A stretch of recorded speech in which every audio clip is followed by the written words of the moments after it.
طيب باشمهندس، دايما في الاقتصاد بنتكلم عن الفجوه ما بين الصادرات والواردات، وده طبعا بيأثر على العمله الصعبه اللي هو الدولار او ايا كانت العمله. فهل احنا عندنا بقى ازمه في مصر دلوقتي ولا ايه؟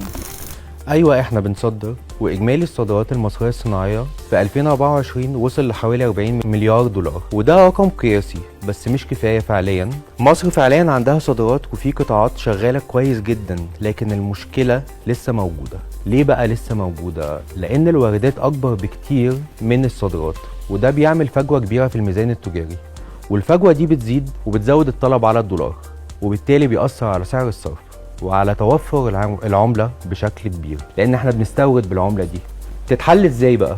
تتحل بأننا نشتغل على زيادة القيمة المضافة للمنتجات المصرية، وندعم الصناعات التصديرية، ونشجع المشروعات الصغيرة والمتوسطة، وندخل التصدير فيها، ونفتح سوق أكبر لمصر في دول العالم، أسواق جديدة في أفريقيا، آسيا، نقلل الاستيراد في الحاجات اللي ممكن ننتجها محليا.